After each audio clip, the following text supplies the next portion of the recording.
tiba di Kades, mereka merencanakan langsung menuju Laut Teberau untuk selanjutnya menyeberang sampai ke tanah Kanaan. Bapak, Ibu, dan teman-teman, seandainya ini yang terjadi, maka perjalanan mereka melewati untuk sampai ke Laut Teberau itu tidak begitu lama. Nah, untuk itu Musa mengirimkan utusan kepada memohon izin resmi dari orang Edom agar bangsa Israel bisa melewati daerah mereka sebelum ke Laut Teberau. Dan mereka juga meminta mohon untuk nanti mereka bayar ini air yang mereka minum di bangsa itu dan juga air yang diminum oleh ternak-ternak mereka. Namun apa yang terjadi? Pada pasal 20 ayat yang ke-20 hingga 21 mengatakan, tetapi jawab mereka, tidak boleh kamu lalu, maka keluarlah orang Edom menghadapi mereka dengan banyak rakyatnya dan dengan tentara yang kuat. Ketika orang Edom tidak mau mengizinkan orang Israel lalu dari daerahnya, maka orang Israel menyimpang meninggalkannya. Di situ orang Edom tidak menerima bangsa Israel melewati daerah mereka. Orang Edom tidak mengizinkan bangsa Israel untuk melewati daerah mereka. Nah, peristiwa yang kedua, setelah permintaan Musa gagal melewati daerah Edom, seterusnya dari Kades mereka melanjutkan perjalanan ke Gunung Hor. Di perjalanan mereka menuju Gunung Hor ada apa yang terjadi di sana? Di situ terjadilah peristiwa duka yang sangat mendalam bagi bangsa Israel. Kenapa? Karena kematian Harun di Gunung Hor membuat bangsa Israel merasa sangat berduka cita. Mereka sangat berduka cita atas meninggalnya Harun, karena Harun dipercaya sebagai imam dan bapa rohani yang sangat dicintai oleh bangsa Israel. Maka mereka sangat sedih, mereka sangat duka cita. Untuk mengobati rasa duka cita yang mereka alami, bangsa Israel menangis selama 30 hari lamanya. Kita bisa baca di dalam pasal 20 ayat yang ke-29. Itu bangsa Israel menangis selama 30 hari lamanya atas meninggalnya Harun. Pada peristiwa yang ketiga, sebelum kita masuk dalam firman Tuhan ini, bangsa Israel berperang melawan Raja Arad, orang Kanaan. Mereka berperang melawan Raja Arad. Meski peperangan ini dimenangkan oleh bangsa Israel, tapi bangsa ini dimenangkan oleh bangsa Israel karena penyertaan Tuhan. Tetapi ada kerugian yang luar biasa yang dialami oleh bangsa Israel. Kenapa? Karena baik itu material maupun orang-orang bangsa Israel itu menjadi tawanan. Jadi meskipun mereka menang, tapi ada duka juga yang mereka alami. Nah, saudari dan Bapak Ibu serta teman-teman semua, itulah yang menjadi beberapa peristiwa besar yang mengawali kita untuk belajar kebenaran firman Tuhan ini. Sebagaimana disebutkan tadi, jika seandainya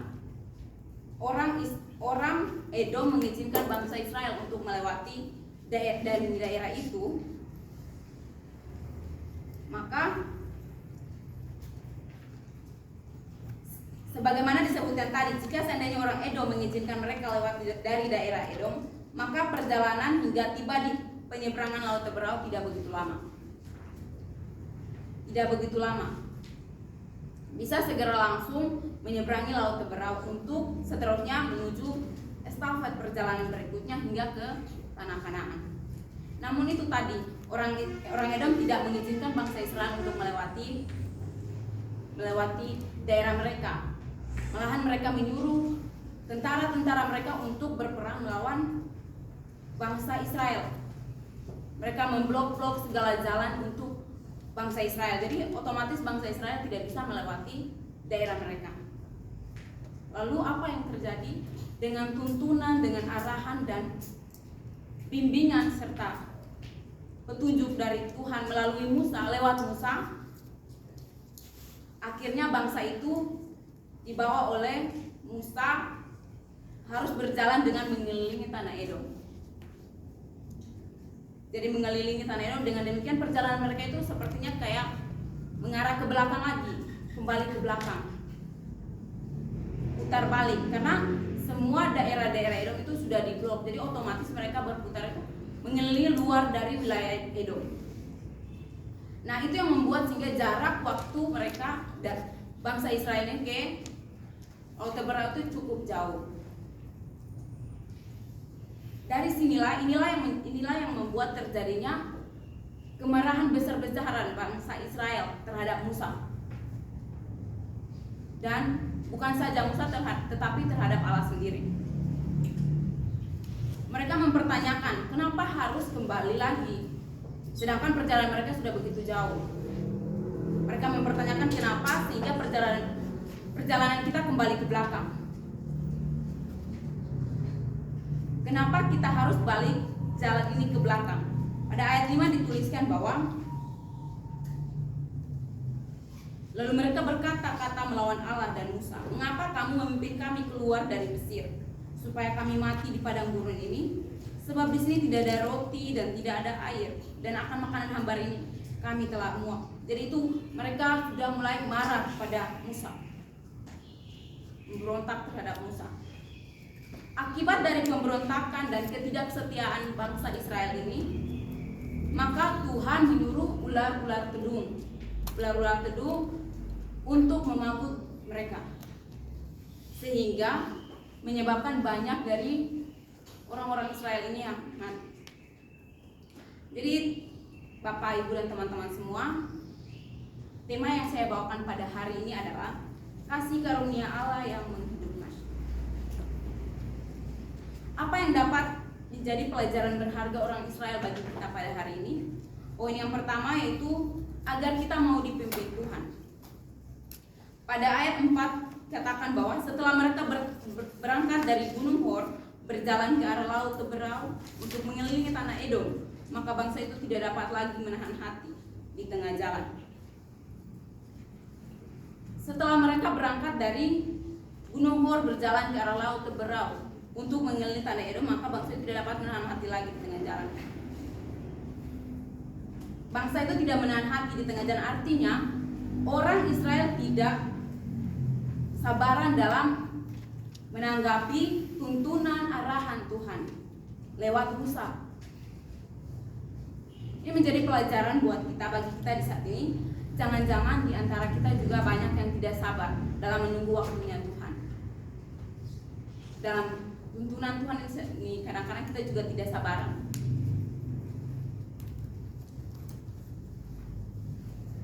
Banyak di antara kita yang tidak tahan dengan cara-cara Tuhan menuntun dan membimbing kita dalam perjalanan hidup ini, terutama di saat Tuhan mau mengizinkan hidup kita melewati berbagai-bagai pencobaan, berbagai-bagai kesusahan, penderitaan, dan kondisi sulit yang kita alami. Banyak di antara kita menganggap bahwa cara Tuhan tidak logis, tidak masuk akal.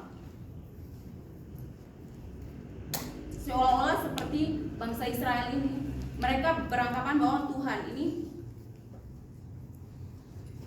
merasa bahwa jalan Tuhan itu berputar-putar, tidak efektif.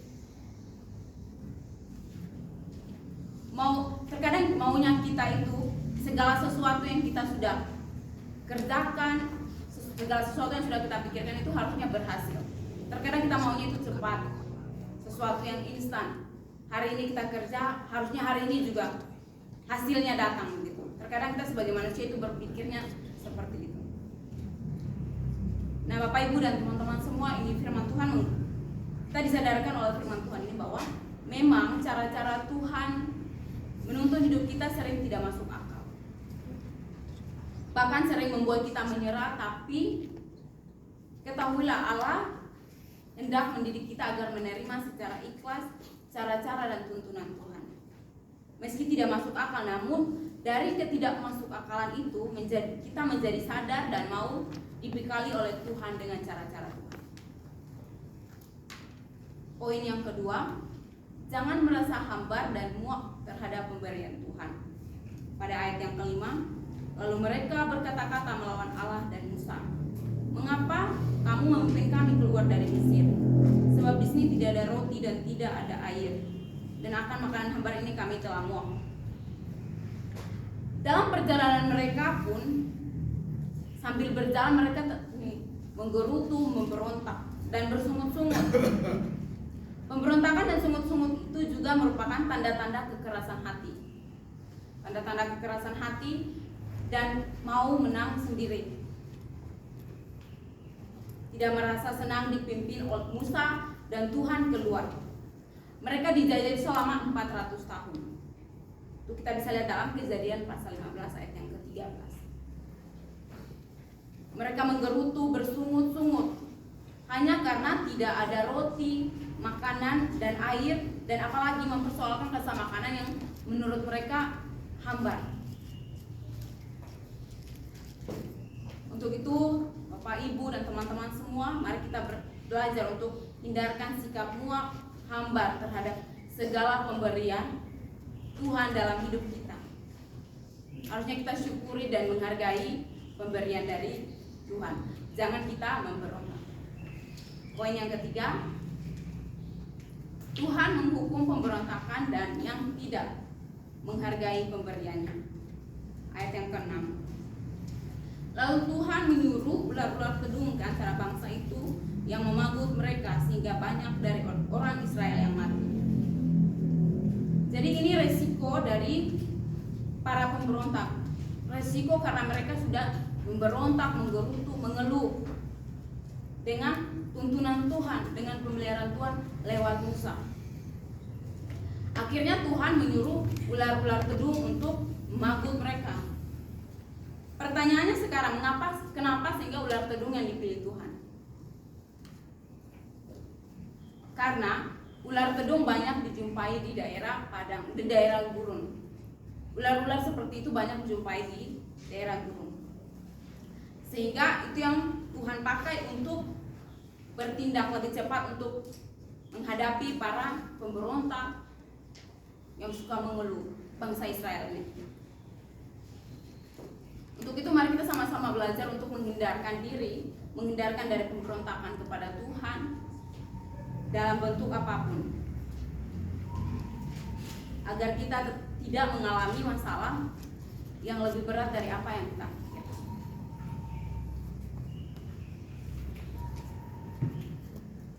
Pada poin yang keempat, peranan pemimpin umat atau Musa sangat besar. Kita bisa baca dalam ayat yang ke-7. Kemudian datanglah bangsa itu mendapatkan Musa dan berkata, kami telah berdosa sebab kami berkata-kata melawan Tuhan dan engkau. Berdoalah kepada Tuhan supaya dijauhkannya ular-ular ini daripada kami. Lalu Musa berdoa untuk bangsa itu. Jadi Musa tidak membiarkan bangsanya menderita. Musa tidak membiarkan bangsanya mati. Apa yang dapat kita ambil dari kepemimpinan Musa ini? Sebagai pemimpin, harusnya kita menjadi panutan, menjadi bertanggung jawab atas apa yang diberikan, dan juga mau mendengarkan keluhan dari bawahan kita. Jadi ketika kita menjadi seorang pemimpin, jangan kita egois. Karena kita tidak dapat masalah, akhirnya kita bilang itu masalah dia juga bisa menyelesaikan. Tetapi marilah kita belajar dari Musa yang bertanggung jawab. Ketika orang-orang Israel datang mengeluh padanya, dia langsung mengambil tindakan, berdoa kepada Tuhan dan meminta tuntunan dari Tuhan, minta pertolongan dari Tuhan. Nah, pada poin yang kelima, keselamatan hanya ada pada Yesus Kristus yang tersalib. Kita bisa baca dalam ayat yang ke-8 hingga ayat yang ke-9. Maka berfirmanlah Tuhan kepada Musa, buatlah ular kedung dan taruhlah itu pada sebuah tiang. Maka setiap orang yang terpagut, jika ia melihatnya akan tetap hidup. Lalu Musa membuat ular tembaga dan menaruhnya pada sebuah tiang. Maka jika seorang dipagut ular dan ia memandang kepada ular tembaga itu, tetaplah ia hidup. Ketika Tuhan menyuruh mendirikan ular tembaga, dan siapa saja yang memandangnya akan sembuh atau selamat. Nah, di sini kita mau lihat di mana letak kesembuhannya. Apakah ada di dalam kekuatan ular itu? Tidak. Kesembuhan itu berasal dari kepatuhan bangsa Israel ketika mereka disuruh Musa, karena Tuhan yang menyuruh Musa untuk memberitahukan kepada mereka ketika bangsa Israel ada yang terpagut ular, ketika memandang ular itu maka mereka akan sembuh. Jadi itu yang membuat sehingga kesembuhan terjadi di dalam diri mereka.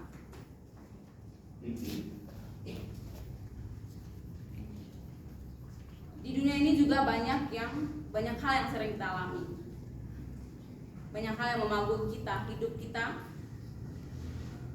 terutama dosa yang membuat kematian yang kekal bagi kita. Tetapi dengan memandang salib Kristus dan wujud kepercayaan, keyakinan, dan iman kita kepadanya, maka kita akan mendapatkan kesembuhan dan keselamatan yang kekal. Jadi dengan percaya dan yakin kepada Tuhan, maka secara tidak langsung kita sudah diselamatkan oleh Tuhan. Di dalam Yohanes 3 ayat 14 mengatakan bahwa dan sama seperti Musa meninggikan ular di padang gurun, demikian juga anak manusia harus ditinggikan. Jadi senantiasa kita yang hadir di sini sama-sama kita belajar untuk memegang iman kepercayaan kita kepada Tuhan. Maka kita akan diselamatkan oleh Tuhan Yesus Kristus. Yohanes 3 ayat 16 mengatakan, karena begitu besar kasih Allah akan dunia ini, sehingga Dia telah mengaruniakan anaknya yang tunggal, supaya setiap orang yang percaya kepadanya tidak binasa, melainkan beroleh hidup yang kekal. Amin buat kebenaran firman Tuhan. Kita bersatu dalam doa. Segala puji dan syukur kami sampaikan kepadamu Tuhan untuk kasih dan penyertaan-Mu yang begitu tidak kami rasakan ya Bapa. Terima kasih Tuhan untuk kebenaran firman-Mu. Kiranya senantiasa kami bisa belajar untuk tidak menjadi pemberontak, tapi senantiasa kami bisa menjadi orang-orang yang teladan dalam kasih karunia-Mu ya Bapa. Inilah kehidupan kami Tuhan, kami datang dan berdoa mengucap syukur di hadirat-Mu. Haleluya. Amin. Amin.